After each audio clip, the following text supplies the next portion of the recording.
اتش بي ال الشرقاوي طبعا غني عن التعريف، من الخامات الممتازة جدا في المطابخ في مصر. ولكن في فرق كبير جدا ما بين الأخشاب والألوميتال في العموم.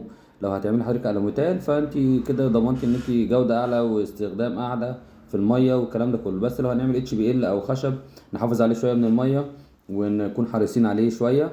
وشكله طبعا والفينش بتاعه بيبقى أعلى بكتير من الألوميتال. بس كده، ما ينفعش تاخد اول الكلام وتسيب اخره.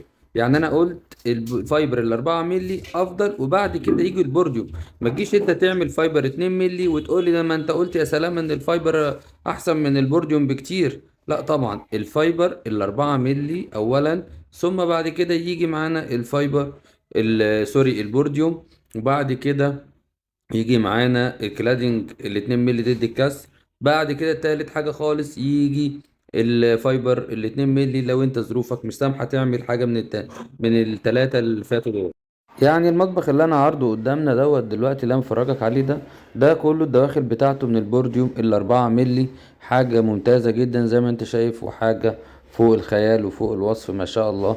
معمول حساب كل حاجة، غسالة فوق اوتوماتيك، مفصلات كلها سوفت كلوز. زي ما انت شايف دول دواليب تخزين كبيرة، مكان الميكروويف، تقسيم معالق، كل حاجة بفضل الله بنعمل حسابها في المطبخ. مستنيكم في آخر فيصل تزوروا معرضنا، شوفوا كل الكلام ده على الطبيعة وتمسكوا بإيدك وتشوف فرق الخامة دي من الخامة دي.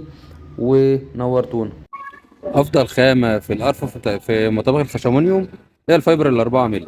يعني الفايبر الأربعة ملي في المطابخ الخشمونيوم يجي من بعده البورديوم الأربعة ملي، بيجي بعدهم الكلادنج الاتنين ملي ضد الكسر. آخر حاجة خالص الفايبر الاتنين ملي، بس ده خد بالك علشان بيتكسر.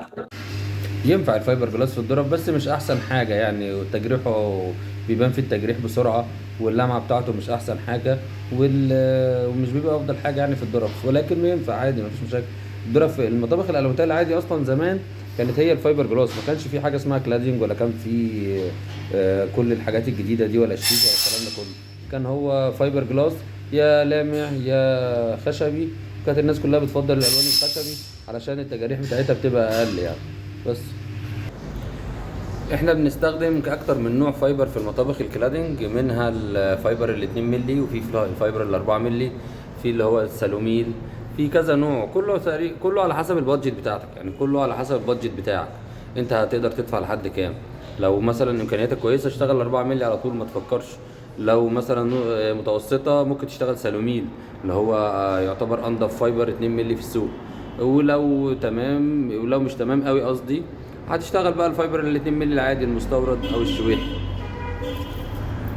المتر حاجة اسمها متر مربع، يعني بتبقى طول الوحدات السفلية في ارتفاع 90 اللي هو السفلي، والعلوي على حسب الارتفاع لو للسقف على حسب طوله، ولو العادي بيبقى في 80. يعني ده كده اسمه متر مربع، بيبقى طول الوحدات في الارتفاع بتاعها. بس كده. المطبخ المتر وعشرين اقل سعر فيه النهارده يعمل 6500 جنيه.